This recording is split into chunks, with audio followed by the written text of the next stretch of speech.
So I was heading home one day when I came across this. An iMac. Going for free.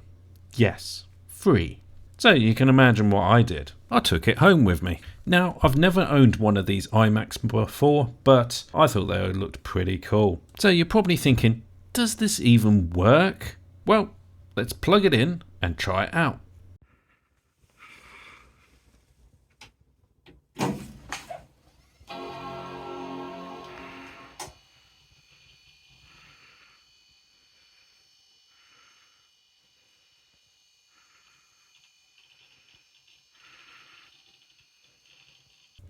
So it looks like it's passed the smoke test, and yeah, we've got a working Mac here.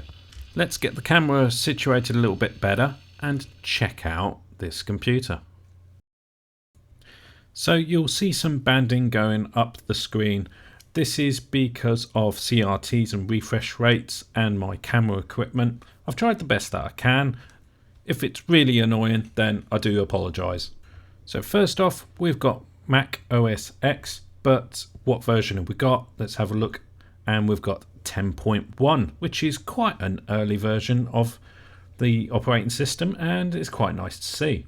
We're running a PowerPC G3 and we've got 640 megabytes of RAM. So next let's go to the Finder and we're going to go into the hard drive and then users, and we've just got one user on here called Joe Blogs. So the person has done a nice wipe of the machine. This is a nice fresh clean build of Mac OS X, and it's just amazing to see this version of Finder. It looks so basic, weird looking really in today's Mac OS X and UIs in general. So let's move on and look at some of the apps that we've got. So we've got email, we've got Internet Explorer. Yes, this is the version where they didn't have Safari, their own browser, and they relied on Microsoft for their internet browser. We've got iTunes. Let's load that up. And yeah, that's a real kind of the classic brushed metal look that I remember from old versions of iTunes. Yes, some fond memories of using iTunes of this version. And if we have a look in the about, let's see what version we've got. And we've got, yes, version 1.12. So this is a really young version of iTunes.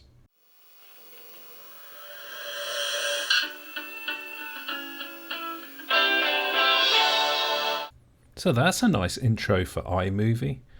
And yes, you could do video editing on this because it had a DV port on the side for capturing from your camcorder. Next we've got Sherlock. This looks like an app to find your files and organize things.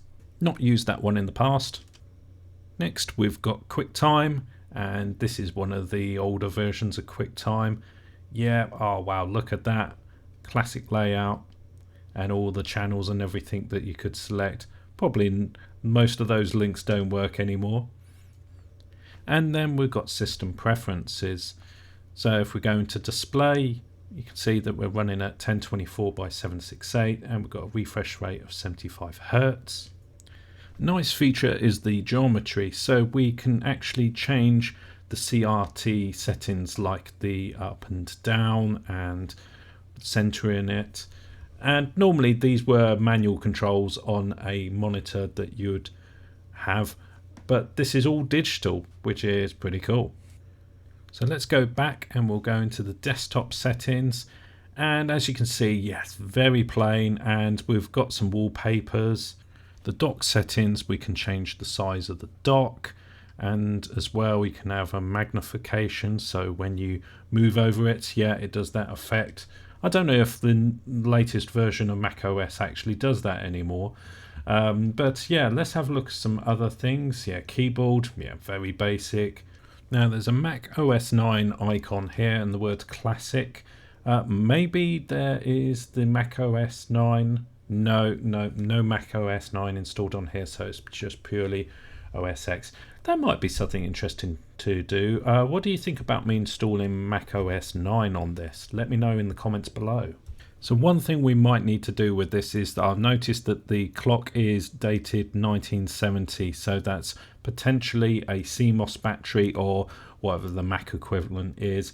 Basically there's going to be a coin battery in there that is keeping the real-time clock going. That's probably died now and we'll need to replace that.